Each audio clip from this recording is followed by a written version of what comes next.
Hello guys, today let's talk about Laravel Qs. I will try to take this very complex topic and explain the main things that you need to know about Qs in roughly 10 to 15 minutes. And this is kind of a challenge I decided for myself, take some complex topic in Laravel and try to explain it in 10 to 15 minutes. So you will see more of these videos in the future. How did I go with this? Simplification, shoot in the comments below. So today we'll talk about how to put the email notification in a queue with this example, and I'll show you how different the experience is with and without queues. Then the second example would be how to create a queue job to build the PDF invoice for the order, and the link to code repository for both examples will be in the description below. Also, we'll talk about how to deal with queue job failures, how to generally run the queue, and what should be the queue driver locally on your server and on production in a remote environment. Let's begin. First, when you would need queues, in the cases where you don't want your users to wait, for example, for sending email notifications, generating some reports, or processing the uploaded files. In that case, you show the success message here on screen and then put the jobs in the background in the queue. And here's a simple example. You create a new task and you need to notify the users that are assigned to it. And then those users should get email like this. But it takes a few seconds to send that email. So let me show you the time difference and experience difference if you do it without queue and with queue. In the code in the controller we have this. We create the task in the store method and then we send the notification to the assigned users. But in this case I didn't enable the queue. So what happens? If we open the network tab here and notify 3 users, let's see how much it takes. Pending, a few more seconds, and in total 4 seconds for user to wait. And imagine what happens if they need to notify 10 users or 20 users. So this is the perfect case for Laravel Qs, and in case of notification class in Laravel, it can be queuable very easily. In fact, it is queuable by default. I just disabled that. So in the notification task, in the class, it needs to implement shoot queue and use queuable. That's it. So let's try again now. And by the way, those emails were successfully delivered. I'm using Mailtrap to test emails, so 3 users were notified. Now let's try with the queue. Create new task. I will use fake filler Chrome extension. Let's notify all 4 users in this case. Create task. And the result is immediate. So success on the screen for the user, and then the jobs for notifications go where? It depends on your setting of the queue driver. In the default.env for Laravel, queue connection is database, which means it uses database driver. And the default Laravel comes with a few tables, migrations for jobs, job batches, and failed jobs. So now if we look at our database, we have table jobs with 4 items, each of them representing 1 notification email to 1 user. They are not executed yet, they are in the queue waiting for their time. And then the developer needs to start processing the queue. And you can do that with command php artisan queue work. If we launch that, running, then a few seconds to send the emails. Subsequent emails for some reason go faster. And now in the Mailtrap we have 4 new emails. And not only that, if we leave queue work in the background, it becomes a background process. Then look what happens if we create another task. We create the task, and now if we go to terminal, it's immediately catching the new jobs. So this is how the queues are supposed to work on live server, and we will talk about that in a few minutes. There is a process in the background in the queue separately from the browser, so the browser still shows the success result quickly. And then separately you need to maintain the queue worker to always work and always be ready for new jobs. And not only notifications can be queued just like that, so here's the docs page for queuing notification, but also in the same way you can queue mailables, also by adding implements shoot queue and event listeners. In the listener, you can add implements shoot queue for the same behavior. But what if you have some general process, like for example sending a PDF invoice? For that you would create a custom job. So here's another example. You create the order and you want to get the invoice PDF. And that PDF may take quite a long time to build, a few seconds again. So we create a separate job with artisan command php artisan make job, for example generate order invoice. And then in the handle method, you do whatever you want and then put that job into the queue. Again, the job implements shoot queue and is queuable, and then in the handle, the job is building the PDF from blade view for the invoice. And to put that job into the queue, we need to dispatch it from somewhere, for example, from controller.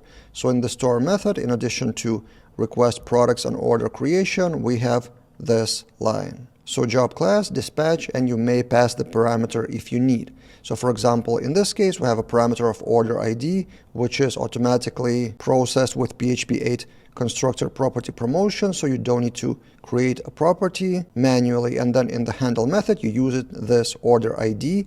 And kind of a pro tip, it's often beneficial to re-query the data from the database in the queue job, because by the time the job is actually executed, processed, the data may have been changed in the database. And as a result, if we fill in the form, create order, look at our queue work, which is still running, it catches the job, executes that, and we have this PDF as a result. Also, you may want to send that PDF right away, so for example, in the same job, you may call the notification. Now, what happens if the job fails for whatever reason, some SQL query error or typo in the code or something like that? So the user is notified about the success, but then the background job isn't executed successfully. Let's simulate that scenario, and I will show you how it works for database driver first, locally, and then it's a bit different for production servers with different driver. We'll talk about drivers in a few minutes. So for example, in the job, let's make a typo, intentionally, a model that doesn't exist. Now we execute the same thing, create order, still success, the order is actually created,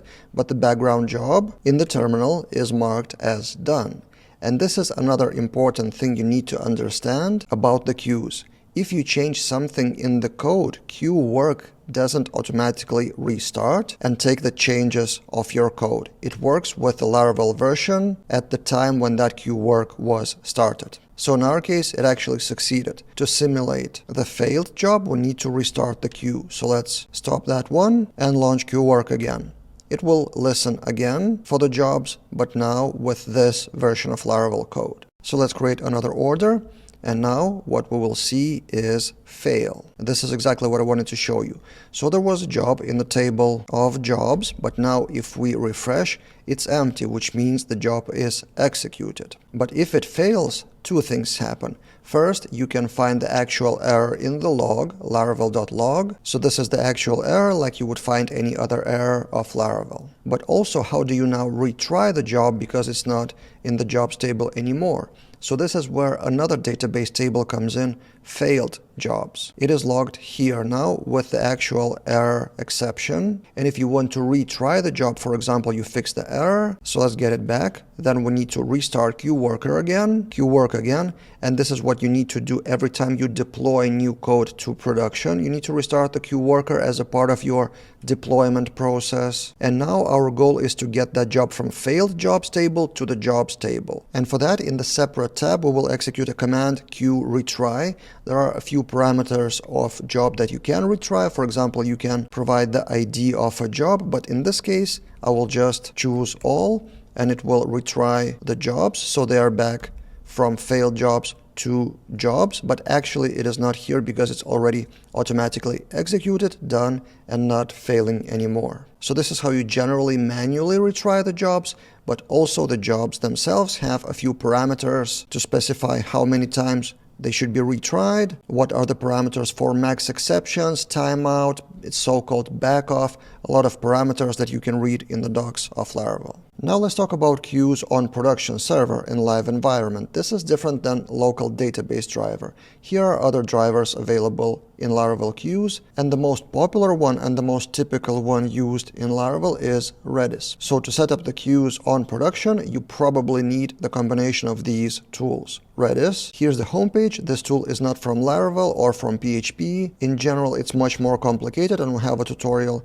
Redis and Laravel 101, with general overview, not for queues specifically, and I will link that in the description below. But as a part of that tutorial, we have set up for queue connection Redis, and then that would be the overview of Redis itself, but this is where another tool comes in, which is Laravel Horizon. This is a dashboard for queue jobs, usually for production server, which works specifically with Redis. As an example, we had a tutorial about queue performance test sending a lot of PDFs, and when we set up the queue with Redis, later in the article we could monitor how many jobs were processed and their runtime and the dashboard of jobs per minute and so on. So Laravel Horizon is a must-have and a very powerful tool to monitor the queue jobs, but also a few commands like restarting the queue should happen not with manually Q termination from terminal or command Q restart, but a specific command PHP Artisan Horizon terminate, which would take care of all of the Q workers in the background.